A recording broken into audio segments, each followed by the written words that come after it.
नमस्कार दोस्तों, हमारे अपने YouTube चैनल में आपका स्वागत है। दोस्तों, इस वीडियो में हम बहुत ही महत्वपूर्ण टॉपिक के बारे में चर्चा करने वाले हैं।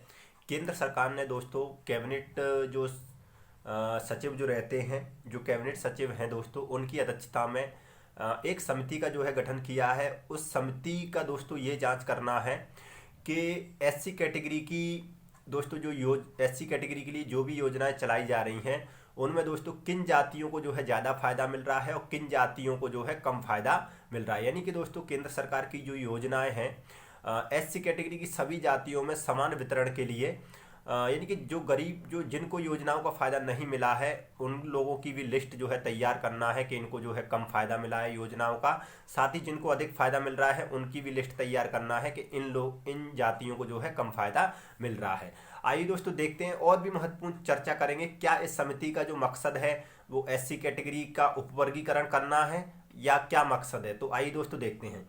देखिए दोस्तों, जो केंद्र सरकार की जो योजनाएं हैं उनके समान वितरण के लिए ये समिति जो है गठित की गई है। ठीक है फ्रेंड, मैं आपको बता दूं दोस्तों, एससी कैटेगरी में पूरे देश भर में दोस्तों 1200 से अधिक जातियां जो है आती हैं। और दोस्तों ये एक ऐसी पद्धति तैयार करेगी जिसमें केंद्र सरकार की जो योजनाएं हैं उसका समान वितरण जो है एससी कैटेगरी की जातियों में किया जा सके। हालांकि दोस्तों इसमें एक महत्वपूर्ण पॉइंट है कि इस समिति का जो मकसद है आरक्षण से जुड़े मुद्दे पर जो है विचार करना नहीं है। यानी कि आरक्षण से जुड़े मुद्दे पर विचार करना इस समिति का उद्देश्य नहीं है। हालांकि दोस्तों मैं आपको बता दूं, और इस जो समिति है इसकी सुनवाई के लिए दोस्तों 7 जजों की जो है बेंच जो है सुनवाई करेगी।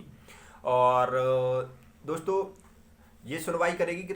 और साथ में यदि हम बात करें फ्रेंड्स, तो राज्यों के पास उपवर्गीकरण शायद जो 7 जजों की जो बेंच होगी उसमें सुनवाई होगी, तो उसमें ये इस पर सुनवाई होगी कि जो राज्य हैं वो एससी कैटेगरी की जो लिस्ट है उसको उपवर्गीकरण यानी कि उसमें सब कैटेगरी में डिवाइड कर सकते हैं या नहीं, ये राज्यों के पास ये अधिकार है क्या नहीं, ये जो है सुनवाई माननीय सुप्रीम कोर्ट की बेंच करेगी दोस्तों। लेकिन माननीय सुप्रीम कोर्ट के ही कुछ आदेश हैं, उनको मैं आपको बता दूं एक एक करके। दोस्तों एससी का ही एक आदेश है, ईवी चिनैया बनाम आंध्र प्रदेश वाला ये मामला है। इसमें दोस्तों माननीय सुप्रीम कोर्ट ने खुद माना है कि जो एससी कैटेगरी का उपवर्गीकरण समानता का अधिकार और दोस्तों जो अनुच्छेद 341 है उसका जो है उल्लंघन है। ये दोस्तों माननीय सुप्रीम कोर्ट का ही एक आदेश है ईवी चिनैया बनाम आंध्र प्रदेश राज्य वाले मामले में। वहीं दोस्तों एक और महत्वपूर्ण जो है साथ ही इसमें बोला था माननीय सुप्रीम कोर्ट ने कि जो संविधान का अनुच्छेद 341 है राष्ट्रपति को ही एससी कैटेगरी की जो लिस्ट बनाने का अधिकार देते हैं। वहीं दोस्तों माननीय सुप्रीम कोर्ट का ही 2020 का एक फैसला है, एक ऑर्डर है दोस्तों दविंदर सिंह पंजाब राज्य का। इसमें दोस्तों माननीय सुप्रीम कोर्ट ने ये कहा था कि राज्य जो है इस मामले में निर्णय ले सकते हैं। यानी कि दोस्तों एससी कैटेगरी का जो उपवर्गीकरण है वो राज्य जो है इस मामले में निर्णय ले सकते हैं। वहीं दोस्तों एक और मामला है जनरल सिंह वीएस लक्ष्मी नारायण व्यास वाला 2018 का।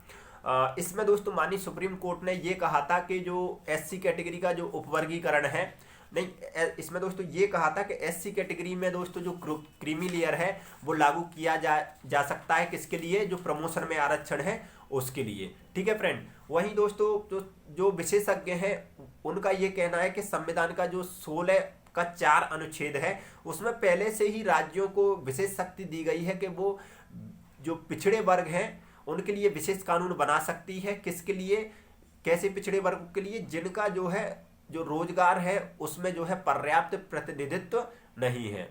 तो फ्रेंड्स ये पूरी जानकारी मैंने आपको बताई है। एक बार फिर से बता दूं, ये कैबिनेट सचिव की अध्यक्षता में समिति का जो है गठन किया है।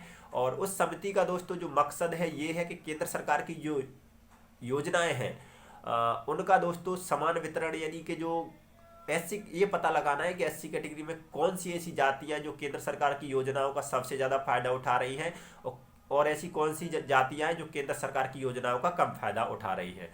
तो ठीक है फ्रेंड्स, ये कुछ महत्वपूर्ण जानकारी थी जो हमने आपको बताई है। धन्यवाद।